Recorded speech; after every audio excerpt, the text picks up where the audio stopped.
안녕하십니까. 우리가 살고 싶은 삶 프로젝트 목욕체계 발표 시작하겠습니다. 본 프로젝트는 목욕탕을 복원하는 것이 아닌 목욕이 만들어주는 우리, 그 관계 구조를 도시 속에서 다시 작동시켜 보려는 시도였습니다.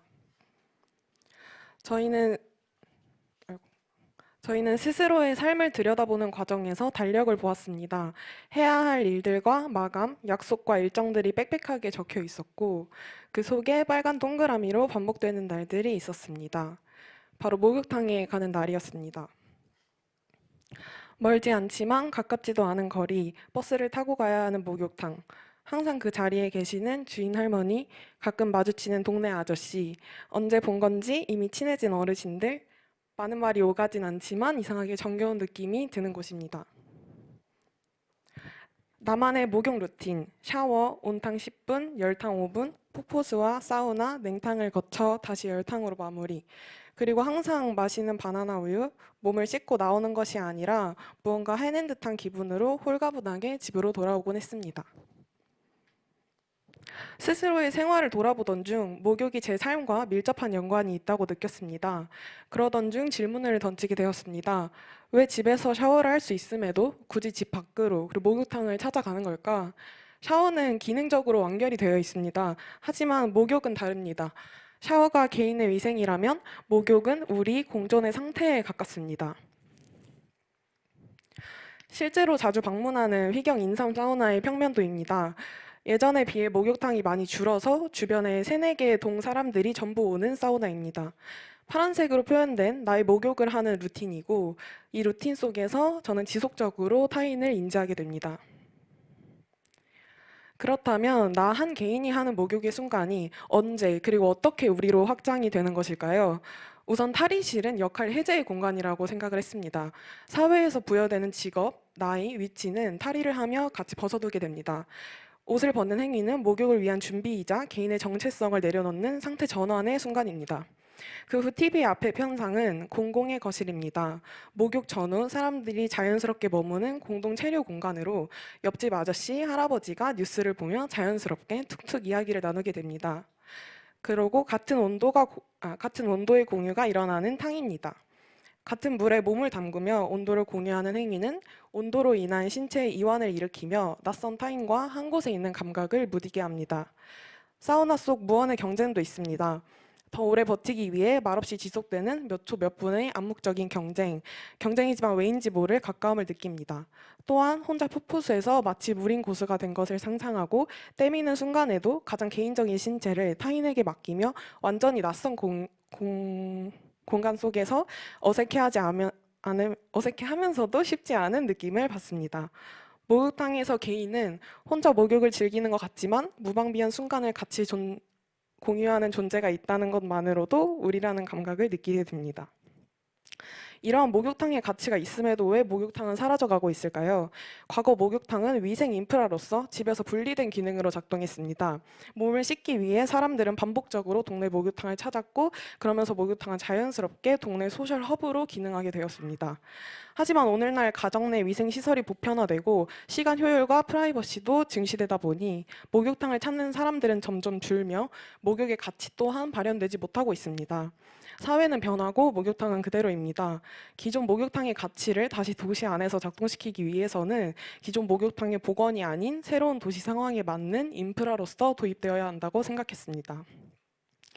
일상의 삶에 투입해 상상해본 삶의 모습입니다.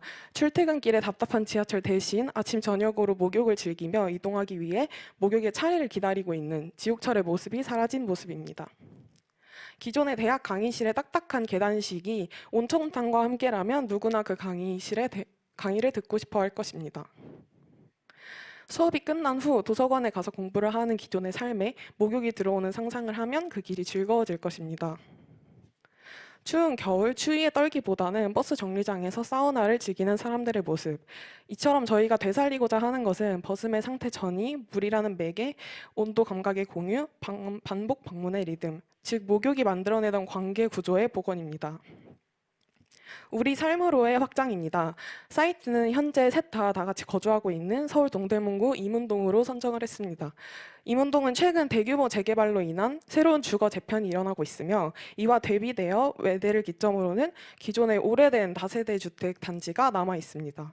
기존의 거주민들과 새로운 주민들의 혼재 속에서 이문동은 자연스러운 관계를 형성해주는 작은 인프라가 필요한 시점입니다. 거대한 공동체가 아닌 반복 방문이 가능한 작은 접점을 외대 내에 한 곳, 기존 주택 단지에 한 곳, 그리고 외대역 앞으로 한 곳을 사이트로 선정하여 진행하였습니다. 다음으로 저희가 제안하는 세 가지 중에 먼저 첫 번째 이문동 기존 주거단지에 대해 말씀드리겠습니다. 사이트로 선정한 이곳은 100년 된 보호수가 있는 곳입니다. 보호수 아래에 있는 이 삼거리는 이문동 주거지에서 소통의 한 점이 되는 곳입니다. 삼거리 하이마트 앞과 보호수 나무 아래에서 주민들이 335 모여서 얘기하고 휴식하는 모습을 항상 볼 수 있습니다. 기존에 소통의 점이 있는 곳을 키울 수 있겠다는 생각으로 저희는 제안을 상상하게 되었습니다. 주거지 한가운데서 40년 동안 일상을 지켜온 삼거리 하이마트는 목욕이 결합된 생활 거점으로 다시 자리하게 됩니다. 1층에는 기존의 사이트에 있던 마트와 코인 빨래방에 더하여 목욕탕을 배치합니다. 사람들은 슈퍼마켓 카운터에서 마트 장을 보듯 목욕탕을 결제하고 목욕하러 들어갑니다.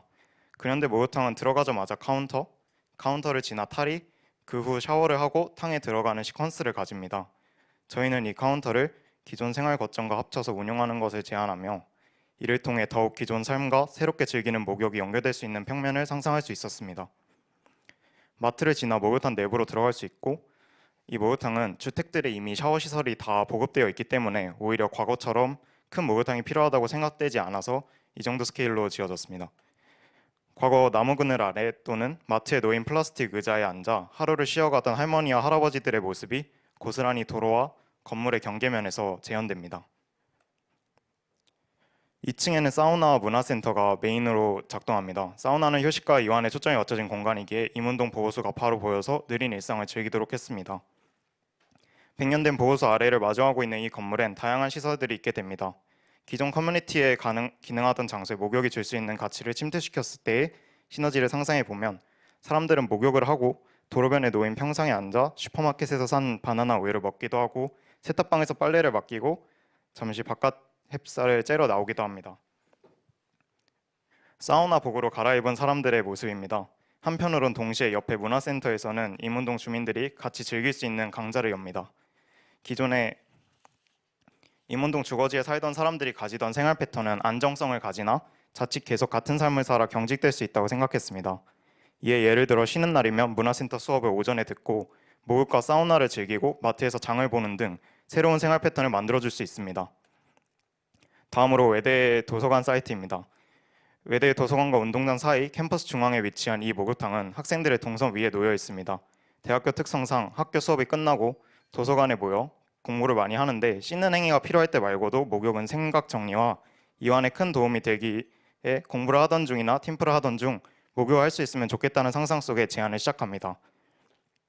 이 목욕탕은 카페와 스터디실, 소규모 회의 공간과 결합되어 작업과 학습 도중 몸과 사고를 풀고 생각을 정리하고 팀원과 친해지는 등 여러 행위를 하고 다시 돌아올 수 있는 중간 상태의 장소로 작동합니다.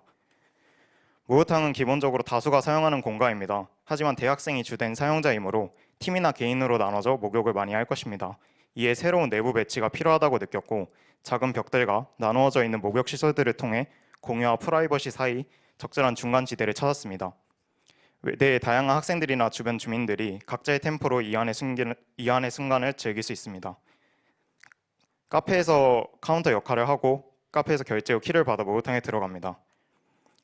건물 자체의 천장의 높이를 높여 중정에 심겨져 있는 나무와 주변 조경들이 목욕탕과 카페 등에서 보일 수 있도록 했습니다. 또한 학생들의 동선을 고려했을 때 양방향 통행을 위해 목욕탕을 중심으로 남탕과 여탕이 나눠져 있습니다. 마지막으로 외대역 교통섬 사이트입니다. 외대역 앞에는 100m 제곱미터의 교통섬이 있습니다. 이 교통섬은 기존에 동네 무대처럼 사용되었으나 사용되는 일이 별로 없어지면서 사람들에게 방치시설로 여겨졌습니다. 마을버스나 지하철을 타기 위해 사람들이 많이 이동하는 이 교통섬을 그저 길을 건너기 위해 통과되는 장소에 불과하다고 느꼈습니다. 사람들에게는 이 교통성이 벼려진 시설처럼 여겨졌고 이 공간을 관찰하기 시작했을 때 사람들은 각자의 속도가 있었습니다.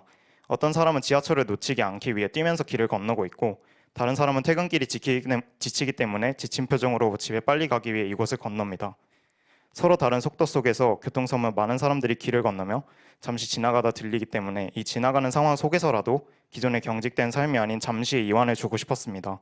완만한 경사에 물 웅덩이를 만들고 사람들의 통행길 속에 잠시 발을 담그거나 아이들의 경우 물놀이를 할 수 있게 합니다. 같은 이문동 내에서도 서로 다른 방식으로 목욕탕의 가치를 우리 삶에 녹일 수 있다고 생각했습니다. 사람들은 신발을 벗고 물에 들어갈 수도 있고 가장자리에서 잠시 걸터 앉아 있을 수도 있습니다. 젖지 않은 경로를 따라 몸을 그대로 통과시킬 수도 있습니다. 서로 다른 리듬을 가진 것을 인정하고 기존의 삶의 다른 감각을 깨워줍니다.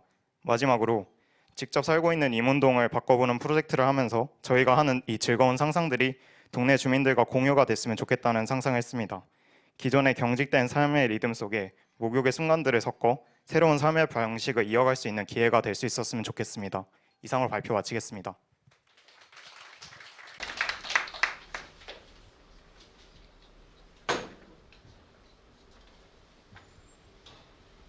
학생들한테 기대하는 어떤 건축적 판타지가 그 앞에 그 상상의 드로잉에서 좀 채워졌어요.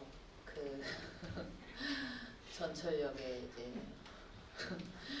이제 너무 재밌게 개인적으로 너무 재밌게 봤는데 너무 아쉬우면서도 좀 궁금한 건 여기서 이렇게 너무 재밌는 판타지를 상상의 나래를 펼치다가 왜 결과물은 갑자기 스위스 사우나 같은 디자인이 그러니까 잘했다는 얘기예요. 옷 디자인이 나쁘다는 얘기가 아니라 그 디자인과 좋고 나쁨을 떠나서 어쨌든 여기서는 그 목욕이라는 거를 좀 다시 생각해보는 어떤 포인트가 느껴졌어요. 우리가 생각하는 목욕탕이 어떻게 바뀌어야 될까 앞에 던진 서두에서 요게 다 나왔을 때 뭔가 새로운 목욕탕의 어떤 아이디어가 있을 것 같다고 생각했는데 결과는 조금 기존의 목욕탕을 그냥 프로그램을 어레인지 시키는 정도로 조금 실현이 된 것 같아서 뭔가 그것을 그렇게 의도한 이유가 있었던 건지 아니면 이거와 이거 중간 사이에 뭐가 지금 빠져 있는 건지 궁금해서 여쭤봅니다. 먼저 기존의 도시에 사람들이 살고 있던 삶의 리듬을 굉장히 중요하게 생각한 프로젝트이고요. 그 삶의 리듬이 크게 깨지지는 않겠지만 물론 이런 상상이 정말 저희도 너무 즐겁게 한 상상들이고 이런 상상들을 더 크게 정말 과감하게 해보려고 노력을 했던 것 같습니다. 그런 상상들을 하고 난 뒤에 도시에 살고 있던 사람들이 기존에 가지던 삶의 방식을 존중해주고 정말 작은 틈부터 그런 리듬을 깨가는데 저희는 집중을 하고자 했습니다. 그래서 목욕탕들을 조금 분배해서 놔둔 것도 사람들이 지나가다가 그들의 그 삶의 리듬 속에 어쩌다가 한번 겹치는 동선이 될 것 같다는 생각에 그렇게 작은 리듬부터 깨가는 거를 위해서 약간 이런 상상 드로잉보다는 조금 다른 제안을 할 수 있게 되지 않았나 싶습니다.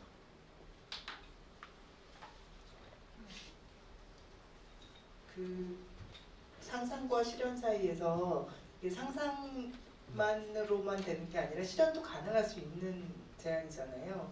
그래서 실현된다라고 했을 때는 실제로는 이제 누군가는 이거를 운영하고 실행해야 될 거고 거기는 당연히 자본도 투여될 거고 실제 동네에 많은 목욕탕이 없어지는 데는 또 이유도 있을 거고 그랬을 때 두 번째는 어디서 주최하는지 내가 알겠어요. 운영을 누가 할지 알겠고 학교에서 할 것이고 학생들의 복지와 여러 것을 위해서 세 번째는 만약 가능하다면 구단위에서 하지 않을까 싶은데 첫 번째 운영 주체는 누가 될까요?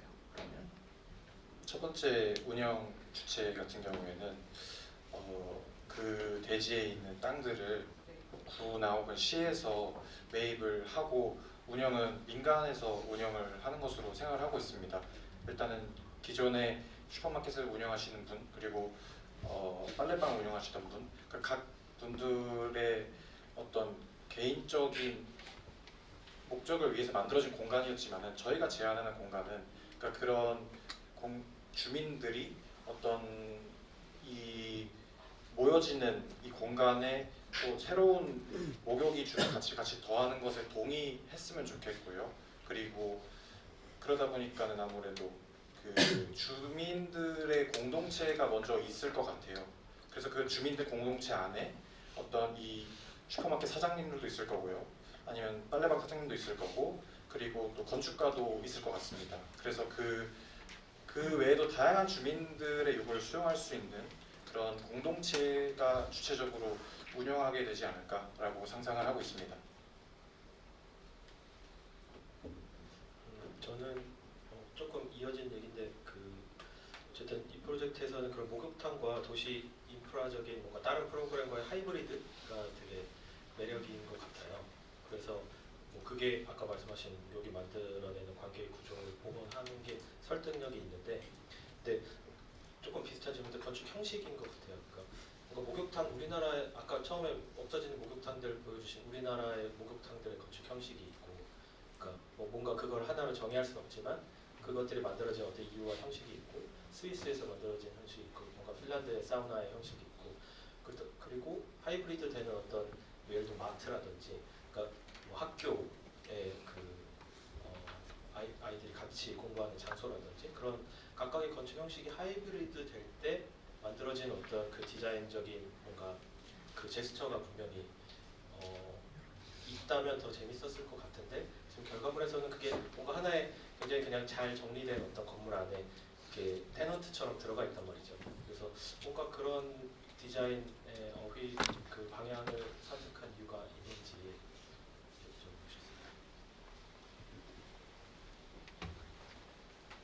여쭤보겠습니다. 먼저 과거에 저희 우리나라에 있었던 목욕탕들은 큰 굴뚝이 있고 그런 목욕탕들이었고 애초에 사이즈들이 엄청 큰 건물들이었습니다. 근데 LPG 가스로 목욕탕 물을 데우기 시작하면서 그런 굴뚝들이 필요 없어진 것이 사실이고, 또 저희가 생각했을 때 과거의 목욕탕들이 사라지게 되는 이유는 어찌됐든 운영비와 에너지 측면이라고 또 생각이 들었습니다. 그래서 그런 큰 목욕탕을 다시 가져오는 것은 정말로 효과적이지 않는 행위고 다시 없어질 수도 있다는 생각에, 그래서 저희는 최대한 작고 어떻게 하면은 동네 주거민들한테 정말 필요한 수준만 제공할 수 있고, 그 필요한 수준을 제공했을 때 사람들이 느끼는 바가 기존의 목욕탕과 물론 똑같지만은 않겠지만 그 기존의 목욕탕에서 저희가 직접 즐기면서 이런 점이 너무 좋고 이런 점이 저희 삶의 이완이 되고 했던 점들을 그래도 비슷하게 느낄 수 있었으면 좋겠다 하는 생각의 프로그램들을 이렇게 섞어가면서 기존에 있었던 프로그램들을 해치지 않으면서 하려고 했고요. 그러면서 건축 형식들 같은 경우에는 아무래도 기존에 있던 마트나 코인 빨래방 아니면은 학교에 있는 경우에는 카페 이런 것들의 어떤 사이즈를 유지하면서 새롭게 붙이려고 했기 때문에 옆에 조금씩 필지를 나눠가면서 쓰게 되는 그런 형식을 띠게 되었습니다. 그냥 쓸데없는 질문일 수도 있는데 목욕탕이 아닌 다른 프로그램은 고민해 본 적이 없어요? 하이브리드 시키는 거 말고. 왜냐하면 제가 되게 인상적이었던 게 목욕탕이라는 프로그램이 주가 아니고 사실 되게 중요한 말을 했어요. 목욕이 만드는 관계 구조의 복원이라는. 근데 사실은 그게 꼭 목욕탕이 아니어도 되잖아요. 그러니까 사나는 공원에서 사람들이 만들어내는 관계가 자기의 건축적인 그거의 출발점이고 그 지향점이라는 얘기를 하지만 목욕탕이 사실 그런 거잖아요. 다 가보셔서 알겠지만은 적절하게 누가 그걸 아무도 조율하거나 시키지 않아요. 다들 걷고 온탕에 들어가 있으면 거리의 조절이라든가 시선 처리라든가 아니면 공동으로 느끼는 감각 이런 것들은 누가 시키는 것도 아니고 조율하는 것도 아닌데 자연스럽게 그것들이 드러나는 거잖아요. 그걸 공통성이라고 보면 꼭 목욕탕이 아니라 그걸 할 수 있는 다른 프로그램도 여전히 존재했을 것 같은데 굳이 목욕탕이었던 이유가 마지막으로 궁금해집니다. 저희가 그 초반에 약간 생각을 했을 때 목욕탕이 어떤 특성을 갖기에 우리가 이렇게 특별하게 느끼지? 라고 했을 때 여기는 역할 해제의 공간이구나 라는 걸 제일 메인으로 생각을 했고 근데 역할 해제의 공간이 꼭 목욕탕만 있을까? 공원에서도 사실 모두가 익명적으로 아무 관계가 없고 하지만 그럼에도 목욕탕이 갖는 힘은 물이라는 일단 매개체가 있고 사람들이 목욕에 가기 전에 뭔가 어쨌든 탈의를 하고 다 자체가 되는 그 행위가 어떤 것도 그 목욕 안에서 행위를 할 수 없고 오로지 목욕 속에서 같은 온도 속에서 사람들끼리 뭐 조용하게 느끼는 그런 관계의 암묵적인 교류가 가장 힘이 있는 뭔가 관계의 구조지 않을까라고 생각을 했던 것 같습니다. 조금만 덧붙일 수 있을까요? 조금만 덧붙이자면 목욕만이 가지는 힘이 있는 것 같습니다. 과거에 정말 뭐 셋이 다 목욕탕을 간 경험은 있지만 셋이 기억하는 게 정말 다르거든요. 저 같은 경우는 뭐 아버지와 함께 갔던 추억이 너무 좋았다. 그리고 각자 뭐 평상에서 떠들던 그런 게 좋다, 아니면 탕이 너무 좋다, 뭐 이런 것들이 있는데 그걸 대체할 수 있는 감각을 찾아보려고 고민을 많이 했지만 목욕탕만이 가지는 추억과 소셜 허브로서 작용할 수 있는 그런 부분이 분명히 있는 것 같아서 이렇게 정하게 되었습니다. 네, 수고하셨습니다.